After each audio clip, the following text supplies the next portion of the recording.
Have you ever wondered what makes a lesson, really stick? Well, today, we're going to go behind the scenes of a fifth grade science class to figure that out. We're going to deconstruct how a masterful teacher can turn students from just passive listeners into truly empowered real-world problem solvers. Let's get into it. So here's the big question, right? How do you do it?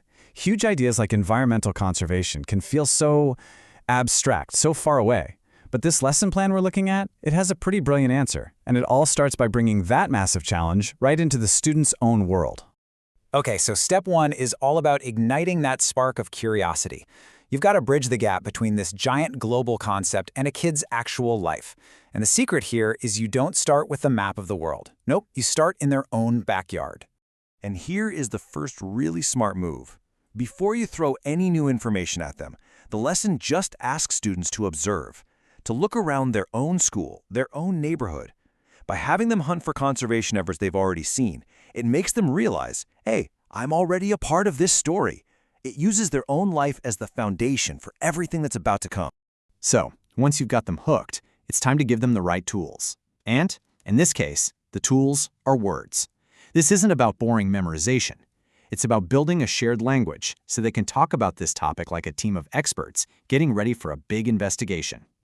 First up, we've got the core concept, conservation. It's a simple, super powerful definition that acts as the bedrock for everything else. But, a good foundation needs more than just one block. So next, we add sustainability. But check out the teaching strategy here. The lesson plan uses something called a think, pair, share. So students read the word, think of an example from their own house, and then they share it with a partner. That simple little trick, it turns a word on a page into something active, something personal. It's not just a definition anymore, it's an idea they own. And finally, restoration. So with these three key terms, conservation, sustainability, and restoration, the foundation is set. Now the students are really equipped. They're ready to move from just talking the talk to walking the walk. All right, so now the lesson shifts gears. We're moving away from abstract ideas and into real, concrete examples. The students basically become environmental detectives. They start investigating actual community projects to see how real people solved real problems. So, how do you get a fifth grader to think like a scientist? Well, you use a technique called explicit modeling. The teacher doesn't just say, go analyze this. She shows them exactly how.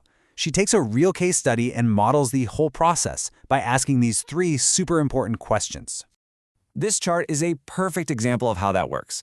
Imagine the teacher at the whiteboard filling this out and thinking out loud. She points out the problem, the school grounds were unused.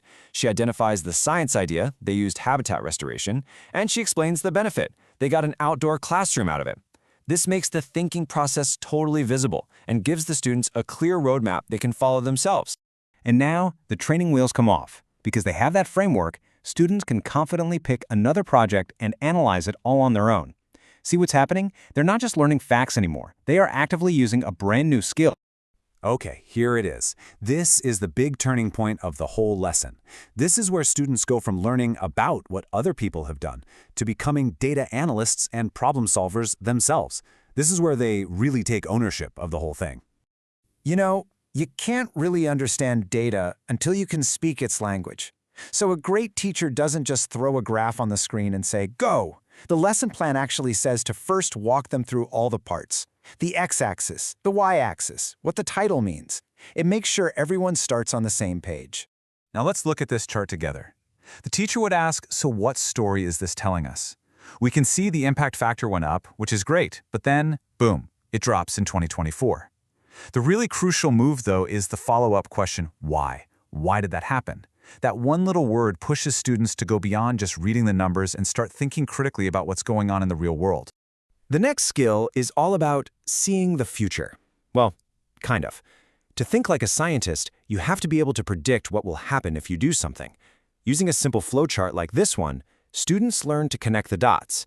If we take this action, planting trees, it will lead to this effect, more shade, which results in this awesome outcome, a cooler playground. Simple, logical, powerful.